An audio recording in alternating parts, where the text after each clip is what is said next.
Welcome. Today we will be taking a look at the Babylonian exile. We will be looking at the conflicts and the compromise of what the Jews have gone through during this time. As you may know, the Jews have gone through many tragic events throughout history, including the famous Holocaust, and what you will learn about today, the Babylonian exile.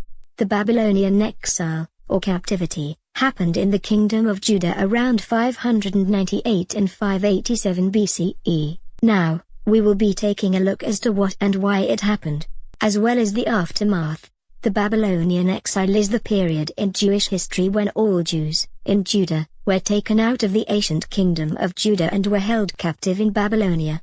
They had to prevent losing their religion during the captivity. So to overcome that, they made sure they practiced their religion day and night by 1. Reading their Torah. The Torah is the central reference of Judaism. It has a wide range of lessons and meanings. The book teaches them to follow the law of Moses. The Torah contains 613 commandments, and Jews refer to the best 10 of these as the 10 statements. It's written in Hebrew, which is the oldest of the Jewish languages. The Jews also overcame this by staying united, and making sure they all stayed close to one another. By helping each other out, and giving spiritual lessons when they could.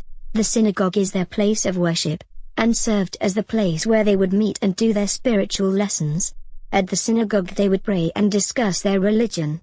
During this time, however, a war was on. And that war was the Battle of Carchemish. It happened in Carchemish in 605 BC. The battle was between the allied armies of Egypt and Assyria, against the armies of Babylonia, who were allied with the Medes, Persians, and the Scythians. It started when the Assyrian capital, Nineveh, was overrun by the Medes, Scythians, Babylonians and their allies in 612 BC. Therefore, the Assyrians moved their capital to Haran. However, not long after, Haran was captured by the alliance in 609 BC, causing the capital to move to Carchemish on the Euphrates River. The Egyptians met the full power of the Medians and the Babylonians' army led by Nebuchadnezzar II at Carchemish, where the combined Egyptian and Assyrian forces were destroyed. Assyria ceased to exist as an independent power, and Egypt decided to retreat, leaving them to no longer having a significance in the ancient Near East. Babylonia reached its economic peak in 609 BC. The result of this battle is the Babylonian victory, and the end of Egyptian intervention in the Near East. After the battle, Nebuchadnezzar, who was the king of Babylon, besieged Jerusalem, resulting in a tribute being paid to the king Jehoiakim, the king of Judah. Due to the rejection, though, Nebuchadnezzar's 7th year led to the death of Jehoiakim. However, the first permanent change was brought about by the Persian king Cyrus.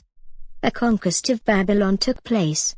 However, it was not accompanied by spoliation or destruction, except it was followed by an order to rebuild the temple of Yahweh. According to the Bible, King Cyrus, in his first year of reign, was prompted by God to rebuild temples in Jerusalem.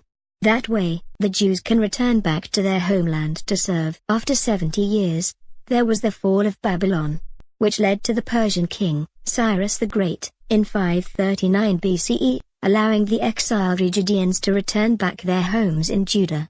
Ever since the ending of the Babylonian captivity, the Jewish culture and religion has become stronger and more united, also becoming a more prominent religion in the areas. Although the Jews suffered greatly, and faced cultural pressures in a foreign land, they managed to maintain their national spirit and their religious identity. Elders also supervised the Jewish communities. Ezekiel, who was one of the several prophets there, kept alive the hope of one day returning home, and being free once more. The Jews became more knowledgeable, and became a more modernized society. The Babylonian exile is now a part of the Jews' history, and is being taught in Jewish schools all around, and will continue to be taught worldwide around school everywhere.